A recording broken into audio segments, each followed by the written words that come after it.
3.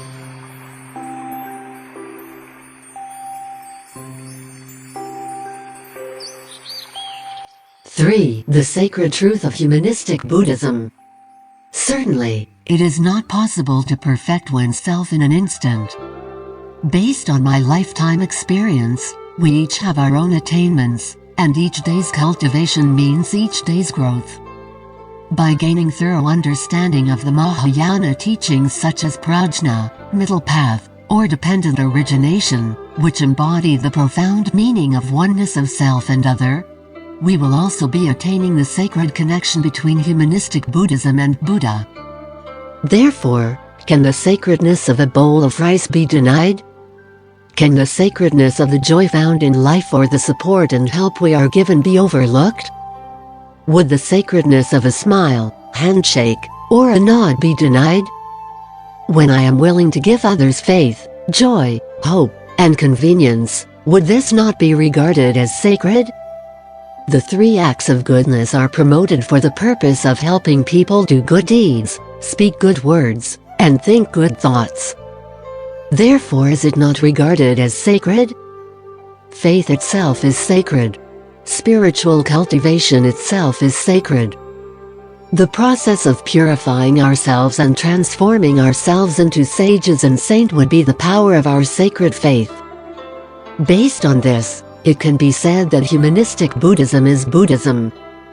In fact, since Buddha taught the Dharma to human beings in the human world, Buddhism certainly is none other than humanistic Buddhism.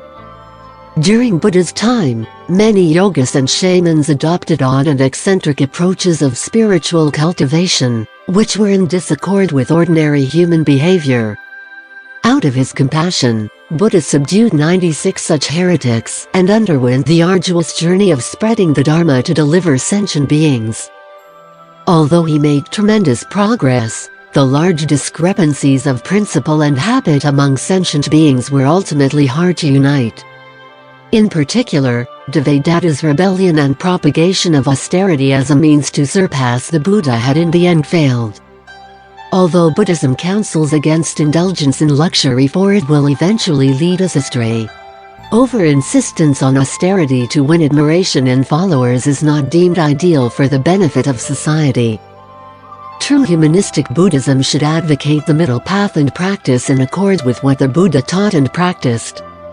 In light of this, the future of Buddhism should certainly be a faith that follows what the Buddha taught to humanity. Just as the saying goes, the attainment of Buddhahood is concurrent with the perfection of our human characters.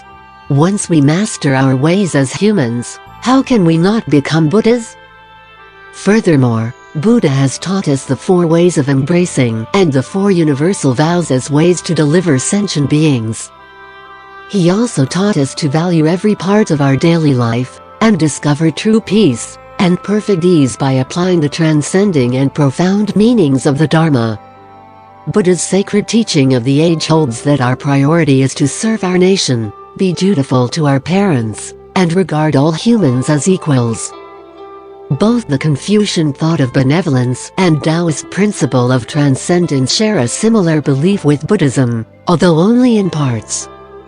Only the Buddhist Dharma is complete and all-embracing, and thus has prevailed over time as a unique teaching for humanity. Humans begin to transcend in the face of equality. Equality is another teaching which makes Buddhism supreme. Within Vimalakirti's chamber, Sariputra was taught a lesson on equality by a young lady. From this it can be seen that even a great arhat must learn from the teachings of a female bodhisattva, which is equality. In the Avatamsaka Sutra, Sadhana was able to enter the realm of the Dharma under the guidance of female advisors such as Isana, Vajumitra, Prabuddha, Bhadrottama, Maitrayani, Srimati, Simha Vijrambita, Vajumitra, and Vasanti. Thus to all bhiksus of today, is not the Guanyin Bodhisattva to whom you constantly lay prostrations also manifested as a lady? I wonder why your so-called respect for women is often contradicted by your actions? Is this not ironic? This is the result of your lack of understanding in Buddha's teaching of equality. not only between men and women, equality also applies to lay and monastic Buddhists, to past and present, and to phenomenon and principle. It can be said that truth itself is equality. That is why I compose the Blia verse. May kindness, compassion, joy, and equanimity pervade all Dharma realms. May all people and heavenly beings benefit from our blessings and friendship. May our ethical practice of Chan, Pure Land, and precepts help us to realize equality and patience. May we undertake the great vows with humility and gratitude. The most important messages within the verse are equanimity and patience, which represent the ultimate teachings of the Dharma. Living in the modern era, a majority of Buddhists aspire for nothing but transcendence of life and liberation from death. I wonder what this actually means? Has anyone ever been seen achieving this? True transcendence of life means to remain unattached to life, never compare, and never cling to anything. It also means to have no fear in death or see it as destruction.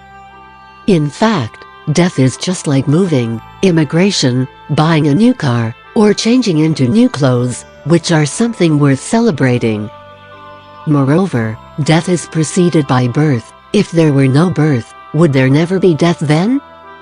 In the one moment we are born, we are already destined to die. Not only should Buddhists stop pursuing only their own cultivation and liberation, the habit of praying, prostrating to, and chanting Buddha's name to ask for Buddha's blessings and help should also be corrected, because these actions are still done with the intention of greed and desire. What the Buddha taught us is to maintain a simple and pure mind. True faith is found in the motivation to spread the humanistic spirit of Buddha, that is, to follow the bodhisattva path of aspiring for the willingness to sacrifice, to give, to serve, to propagate and practice the Dharma, and to deliver all living beings. The path of humanistic Buddhism is pursued through the development of the body-mind, only by which can the spirit be truly reflected. Therefore, it is not enough to just beg or pray to the Buddha. Instead, we should practice the Buddha's ways. Only the bodhisattva path can pave our way to Buddha's humanistic spirits.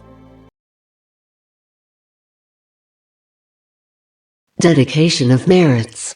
May kindness, compassion, joy and equanimity pervade all worlds. May we cherish and build affinities to benefit all beings. May Chan, Pure Land and precepts inspire equality and patience. May our humility and gratitude give rise to great vows.